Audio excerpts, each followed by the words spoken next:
behind the scenes, either going to fill the questions here or answer them online. Okay, so please again, welcome, Molly. Thank you. Welcome, everybody. I'm going to show you some examples of things that I have made. Some of my ideas are my own, some are not. I find things on Pinterest or Facebook or at gift shops. And when I see the prices, I say, well, I could do that a lot cheaper. And that's what I try to do. Okay, so some of the things you will need, I have found that 6,000 is like, and you can't destroy it. I do use Gorilla Glue sometimes, but I have found through trial and error that E6000 is like the best, especially if you're putting stuff outside. Rain, snow, sleet, it lasts. I use rocks for some of my stuff. I get them all different places. It depends what you're, yes. Sorry, the E6000 glue. What is that? It's in a tube. Okay. You can get it at Lowe's, Hobby Lobby, Amazon, Walmart, Home Depot. It's very common stuff. It's in a gray tube and you can't miss it. It says E6000 on it. The rocks I use for some of my stuff, it depends what size rocks I want. Yes. Do you mind if I move that because I can't see? Is this in your way? Yeah, I can't see what's written there. So just move this over here. You want to hang on to it just for a second? Thank you. Okay. It's heavy, Vanna. I'm sorry. But like rocks, Hobby Lobby used to have really great rocks, but you know, they don't have what they used to have. They have a lot of little rocks. So I get them at Hobby Lobby. Dollar Tree has little rocks. Hobby Lobby, you can pick the kind of rocks you want, the color, the size. I don't get them on Amazon. They're too much money. They even have them at Lowe's in a plastic container. And the ones they have at Lowe's are different colors. They're green and red. They're kind of cool. Popsicle sticks. I use popsicle sticks to mix paint, put glue on. You can't, it's the best thing to use, popsicle sticks. My fairy doors that I get for some of my projects, I can get them at Hobby Lobby or Amazon. Amazon, hate to say it, they do have the best selection and they do have a good price. I use zip ties, tomato cages, that should have came off of there. I did make a gnome out of a tomato cage, but I didn't bring that today. Clay pots, I use clay pots, clay trays for a lot of things. And spray paint, acrylic paint, and everything is sealed, okay? I have bought spar varnish, which is outside varnish in a can, but I have found that it yellows. So I try not to use spar varnish over color because it will turn your colors yellow. So I've tried a couple different brands. I thought I'd bring them today. Rust-Oleum Clear is really good, but it's hard to find satin and gloss finish.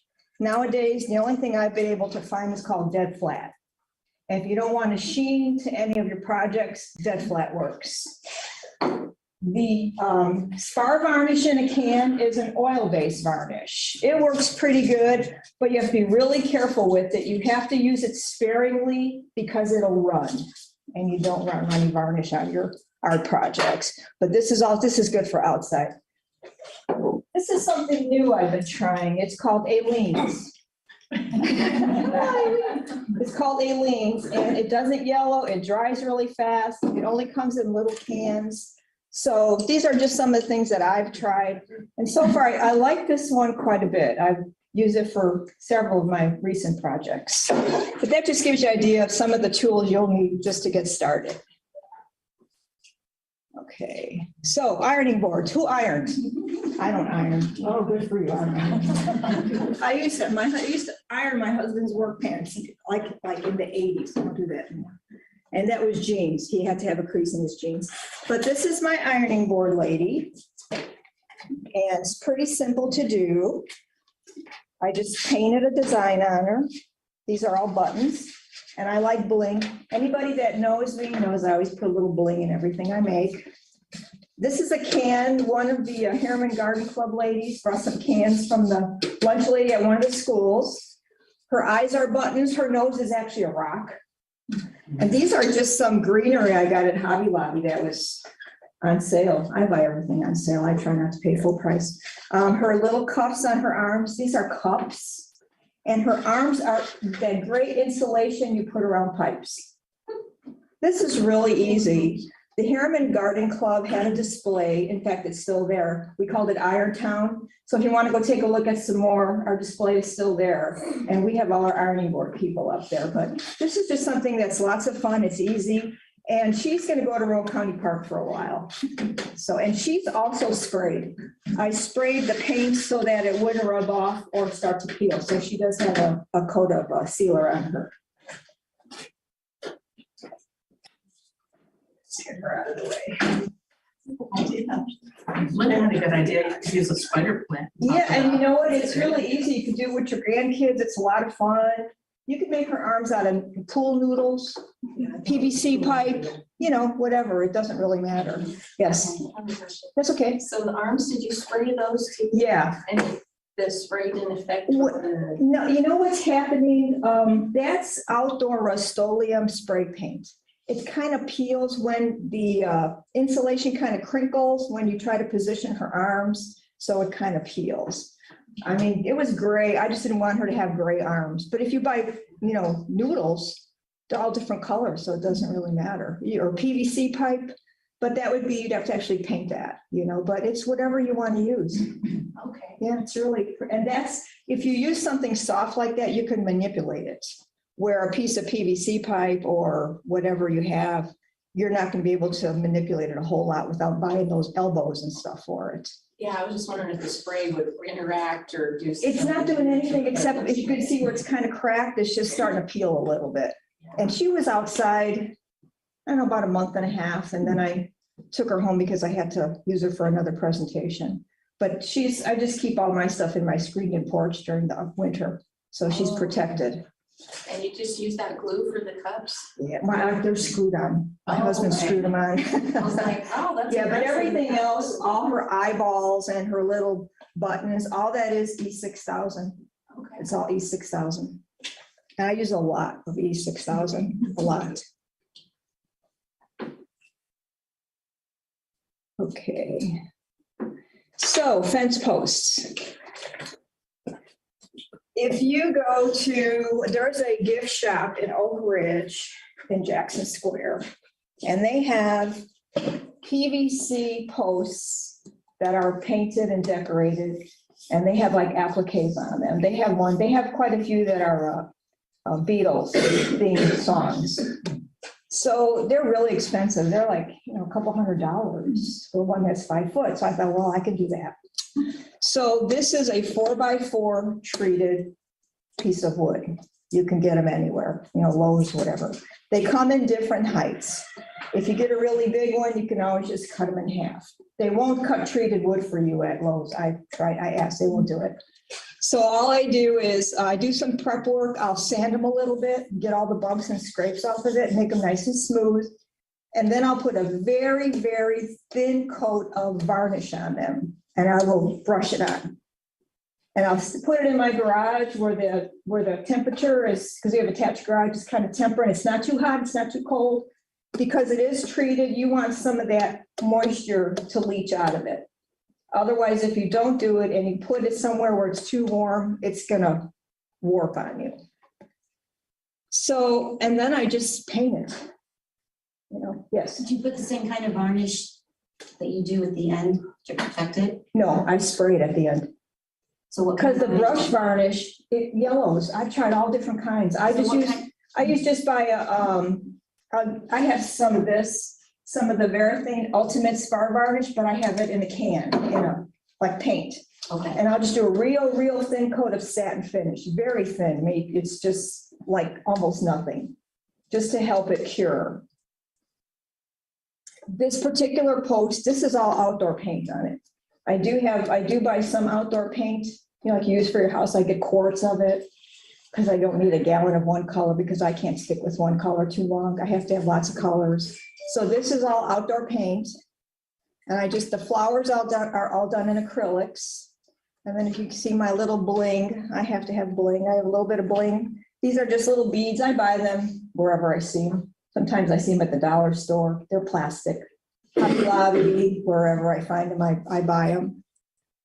And then I just paint it, you know, and she's got a little smushed here. This is an old clock face that I had a clock on my back porch, but it quit working. So I just took the face off of it and spray painted it. And the little mirror is actually from the dollar store. So these are really very easy to do. Once I paint it, I spray it. My sealer is always a spray. My final seal is a spray, because as I said, the brush sealer, it does yellow. I haven't found one yet that won't yellow. And then, you know, you can put a post cap on them. You can buy them pretty cheap anywhere that, you know, they sell the outdoor pieces. You know, they're really pretty easy to make. The ones that you see in the picture, I made those for Julie, and she gave them as gifts to her friends and family one year. They were lovely. Do they? Yeah. I'm just going to tell you, anything you put outside, whether it's a post or a chair or whatever you have, I take all my stuff in the winter. This post is going to go back to Rome County Park. We take them in the winter because, you know, the sun here and all the sap in the air does enough damage. But what I do before I put my stuff back out, I'll wash it with dish soap and warm water. And it gets all the residual things in the air that get on your pieces. That's all I do. Sometimes I have to touch them up, but this one has only been at the park for 2 seasons, so it still looks pretty good. I have a question. For both of these things, I'm interested in how you attach them to the ground. And see if you remove them every day, so how do you get them to stand in? Now, your what we do at Rome County Park is we have them in a post holder. You pound it into the ground and it's a big square and it's screwed in. Only so they don't walk away. That's why we do that at the park, because it's a public park. At my house, I don't do that. My husband has a drill, and he's got a 2-inch drill bit. And he'll just drill a hole in the bottom of the post and put a piece of rebar So there's a hole. there's a at the hole, bottom, and so you can just stick it on the post, yeah. For your yard, you don't have to go to that extreme for your house, yeah. Yeah, And and then for getting more decorations, you can do like yard sales. oh, I do, yeah. I get stuff from people I know. They give me their junk. I go to yard sales. I don't go to a lot of yard sales, but what I do, we do the longest yard sale in August. And normally we just do like Pikeville and some areas up there, because there's a guy that sells fishing equipment, and my husband goes there every year. And I just find stuff. If I have a piece of junk at home or something that like this face, I just use it. I'll just say, I could do something with that, you know, so I'll just incorporate it into something I've made. Knobs, you know, like cabinet knobs. Sandra from the Harriman Garden Club gave me cabinet knobs. I use those.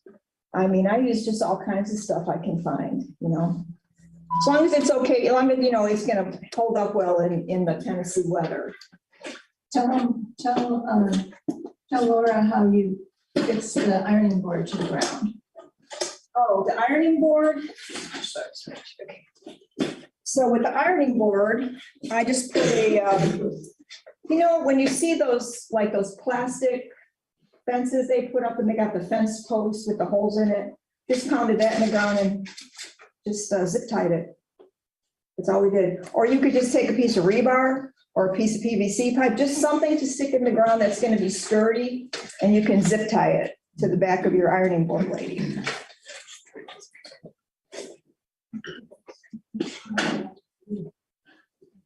Do you use templates or something for like the writing and? I do, yeah, my writing isn't that great, so I have stencils. I have a lot of stencils, all kinds of stencils, but I stencil a lot of things. I stencil printing because I can't print that. I've tried. I don't have that steady of a hand to do that. Yeah, but I use stencils. So after it's finished and varnished, and say 3 years later, you said you touch them up, can you paint right over the varnish? Yeah, and then just spray it again. Okay. Because you know what, the sealer works really good, but nothing lasts forever. So after a while, you could almost see that your pieces are starting to dull a little bit. So you could just clean them, and I've repainted things. We've repainted things for the park, you know, and then just put another spray coat on there and, you know, take it back and put it up.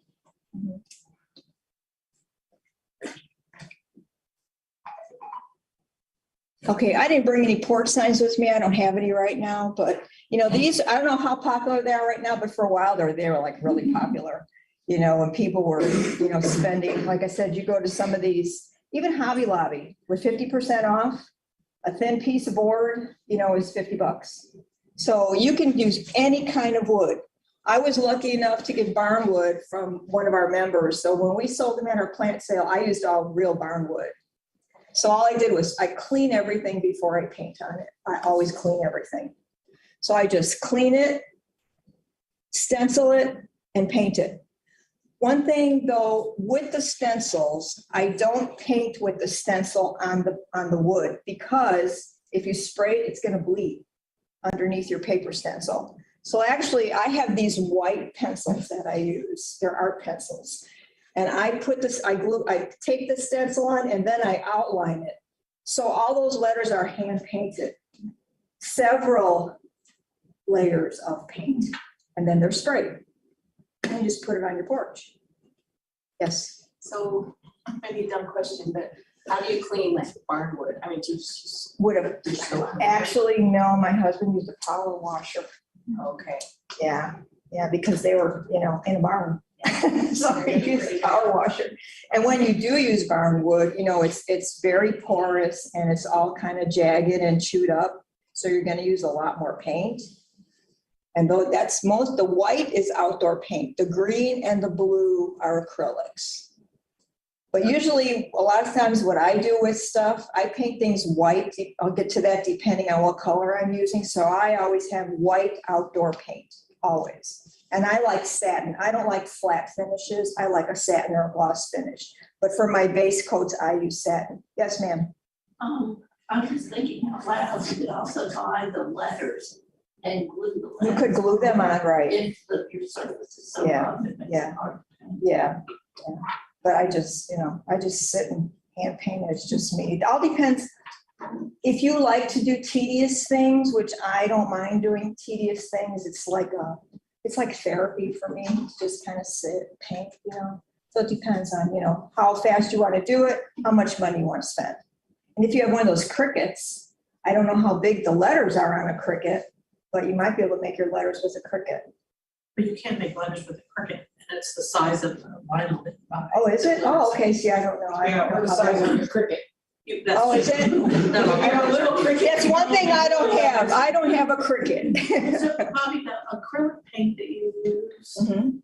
it's just like those little acrylic paint bottles, right? You're Yep. Not some kind of outdoor. Nope, paint. I just use regular acrylic paint. You can buy You can, they do have an outdoor brand. Yeah.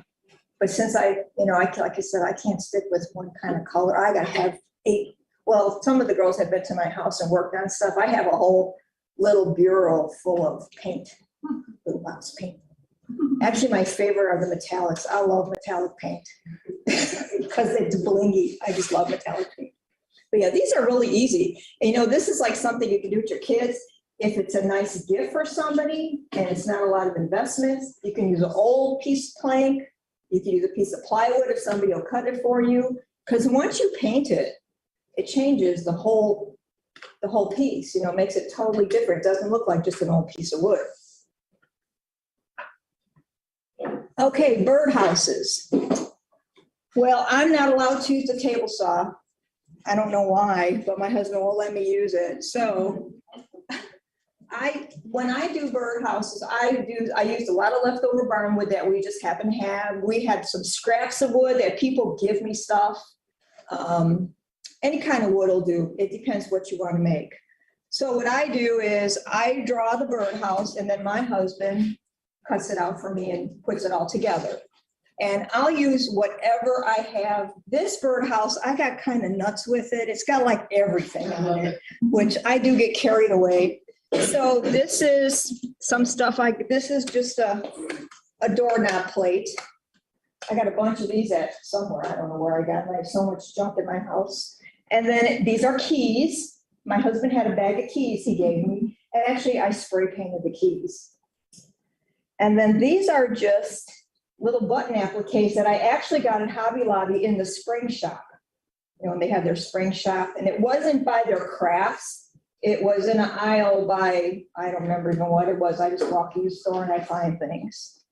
And then the bark, this is bark. This is from a tree in my neighborhood. I was driving home one day and I saw this bark coming off this tree and I thought, oh, I could really use that. So I stopped my truck and I got out and I tore the bark off the tree and I threw it in the truck. So that's my bark.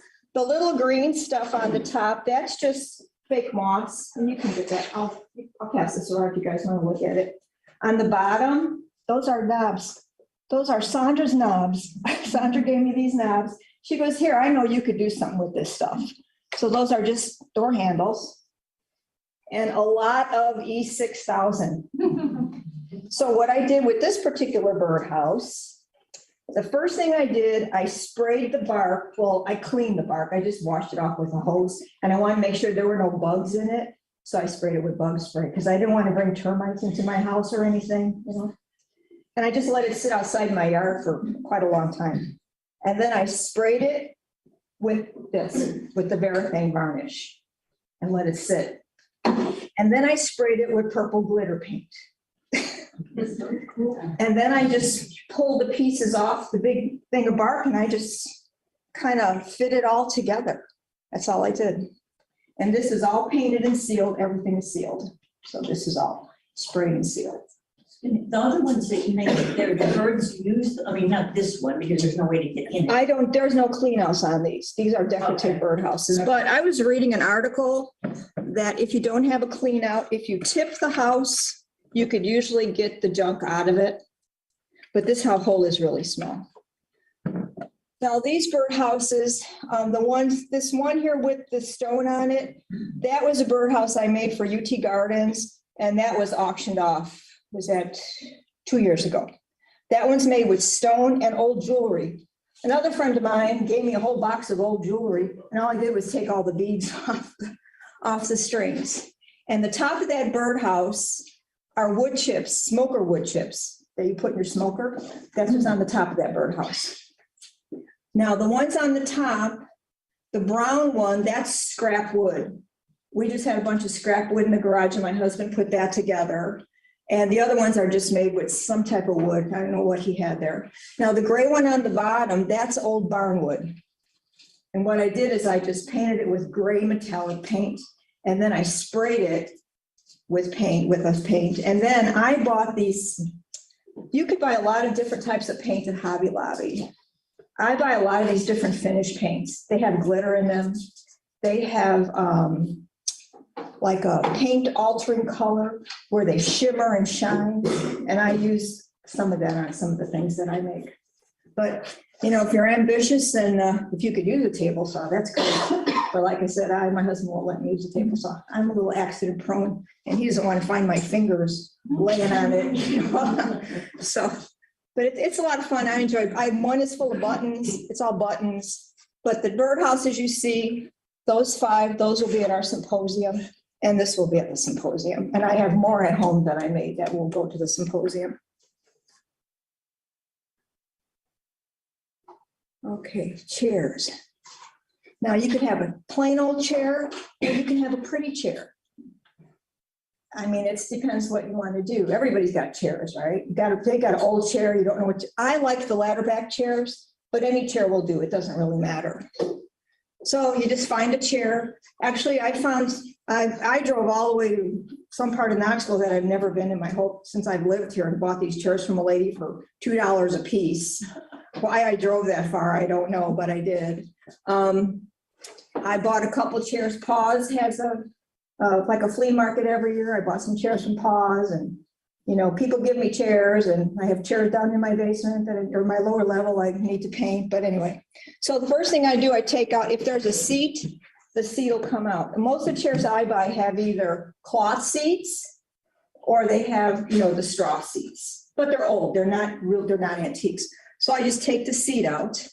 In fact, I bought 2 chairs. Actually, I got them for $1. I couldn't pass it up. And the seats were wood. So I, you know, couldn't really cut the wood out because the integrity of the chair would be lost. So my husband, he's got these round, I don't know what they are, but they draw they drill holes and they got teeth on them. And he's got all different sizes. So he drilled some holes in some of the chairs. Well, you know, he's bored, he's retired, he's got to have a hobby. So my hobby is keeping him busy. That works. So, you know, I sand them, I clean them, I wash them with soap and water. You know, sometimes they're kind of beat up, it doesn't really matter. And then you just paint them. This chair, the only outdoor paint is the yellow. All the other paint is acrylic. And this chair's also been sprayed with one of these sprays. And then I just stick stuff on it. You know, if I have something, I put it on there.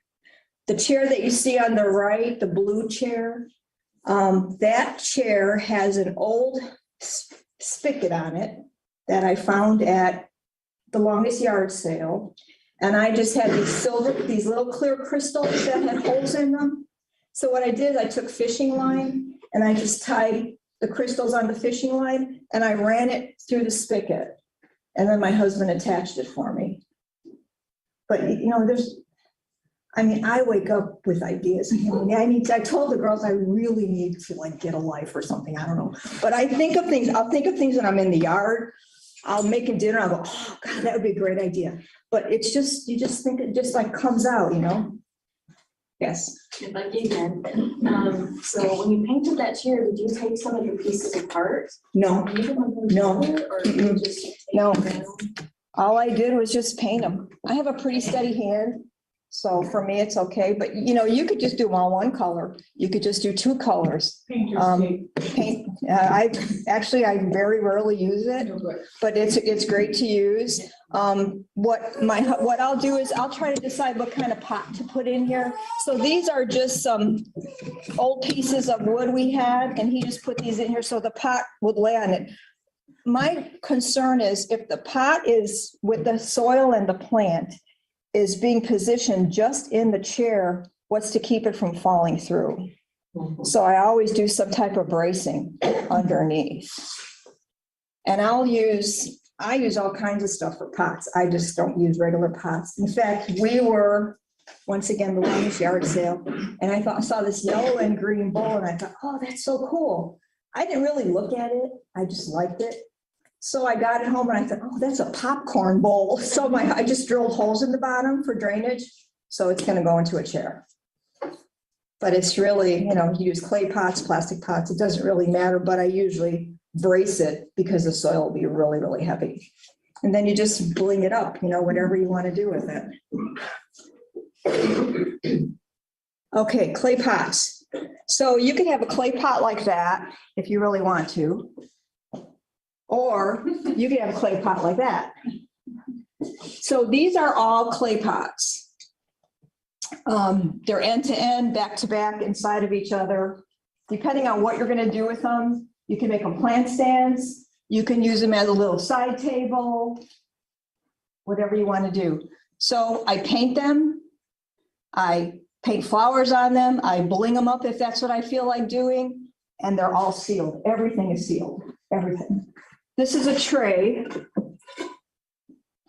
this is just a tray, it's clay. And this was actually a piece I made. I made a table for one of my friends, and this top piece was too small. So I had to get the big gigantic top. So all I did was I painted it blue, and then this is just that spray glitter paint. That's all it is. And then I painted my flowers and put my little glass design that I had some glass. I did that, and I don't know what I'm going to do with it, but you could use it for butterflies. Just put a few rocks in it to water butterflies or whatever you want to do with it. But the clay pots have gotten really expensive. If you buy them brand new, they're very expensive. So if you can find them kind of cheap at a yard sale or estate sale, and you're going to paint them anyway, why not? And then this is an azalea pot. These cost, I think these are about $6 brand new. They're really hard to get. Believe me, my sister-in-law and I have gone all over Knoxville looking for these. This is just cording. This cording I bought at the dollar store. And I also bought furniture cording. They're not even cording on furniture. They had some like for 90% off, so I bought some furniture cording. You can buy the fur on Amazon. I don't know if you can get it at Hobby Lobby or not. I haven't seen it. And then his nose is a wooden ball, but it's flat on one side. You could buy these that are flat on one side. They come 3 in a bag for like $3.50. And all I do is, once again, E6000, I just start in a spot, put the glue on, stick the cording. I take painter's tape to hold it. And I just keep going around because it takes at least 24 hours for that glue to really dry up. And if you're interested, these will be at our plant sale on April 29th. And they'll have flowers in them. What do you call that in the zoo? That's what they call it. That's what it's called. It's called an azalea pot. I don't know why, but that's what it's called. Because when I was looking for them, that's what I had to put in to find them. Yeah, it's called an azalea pot. And this is just a big clay pot. That's so cute. They're my rocks. And the fairy house I did get on Amazon. These are pieces of wood. I had my husband cutting, we got some logs, so I had him cutting slices for me. He won't let me use the chainsaw either. So he cut these for me, and then I just measured the circumference where I wanted to put them, cut them on his jigsaw. I varnished, these are varnished. These are varnished with the brush varnish because I didn't care if they yellowed. So they're varnished, and then I just glued them on with E6000, glued my fairy door on, actually glued my fairy door on first. And then I just started gluing rocks. And that's a very long, slow process because you have to keep turning the pot so the rocks don't move. This particular pot has rocks and it has shells from the Outer Banks. Because we were at the Outer Banks this year, we were all picking up shells for me, of course.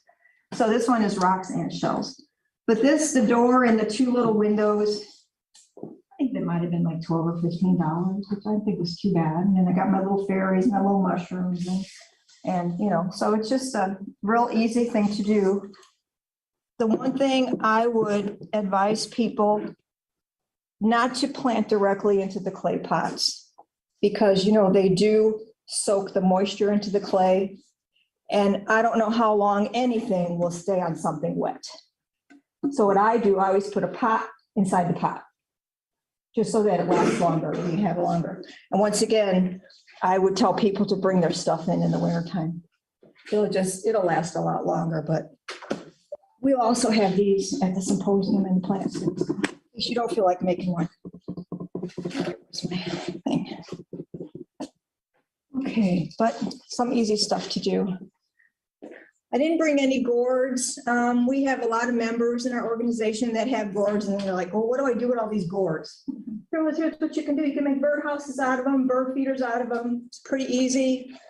You want the gourd to dry out. So if you pick them this year, they're not going to be dry till next year. And then you just, once again, if you have tools like we have, you just drill a little hole in it and pull all the membrane and all the dried seeds out. And then I soak them in vinegar and water. Let them dry and they're ready to paint. Now, a lot of times when I paint the gourds, I will paint them white first and then put the color on. When I do these chairs, if this is a real dark wood, I'll paint it white and then I'll put the color on. Because then you're going to use less of that more expensive acrylic paint you have when you put a base coat of white on it. But we did a bunch of these. Those were made by Aileen and Lucy. And we had these last year in our plant sale. And, we sold all of them. And they are sprayed when we're done. They are sprayed. I still have some gourds hanging in my yard, in my trees. And they still look pretty good. So I've never had any birds in them, but that's okay. They're just pretty. Bird feeder. This is easy. This is real easy peasy. You can't miss on this one. This actually is an idea I got from one of our members, Elaine Steele. And this is just an old piece of wood. That's all it is. And a chain. Now you can buy this chain at the dollar store, but it only comes with 3 links. This is a chain that one of the members had some chains from a business that she used to have, so this is why this one has 4. Just drill a hole in the middle with your little hole driller, paint it, put your chains on, take a glass, you could take a cup, whatever you have, and you got a bird feeder. This is really simple to do. It's very easy. Or if you don't want to use a glass, you could take, oh, my mind just went blank. Yogurt cups, like a yogurt cup, fill it full of birdseed, put that in the middle, then just throw the yogurt cup in the garbage so you don't have to keep cleaning out your glass. And if you live in an area like I do with the deer and the squirrels and the raccoons, they're probably going to tear this up anyway, so maybe you might be better off with just a yogurt cup. But this is really, really simple. You just cut the wood the way you want to, any kind of shape. I paint it, I seal it with the spray, I put on my little hangers, and this is attached. I just put washers underneath so they don't go through the holes. That's how I attached it. I just use little washers. And then just hang it up and you're ready to go. It's a very easy little project. You could just spray paint it. Rust-Oleum paint is good for outdoor. It already has the weather resistant factors in it. So if you don't want to go through all the, spraying with the sealer and doing the acrylic paint, just get yourself a can of Rust-Oleum and do them all in color. It's pretty simple.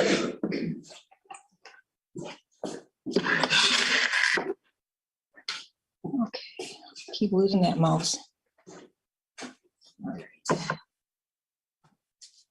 Okay, so actually I saw these online.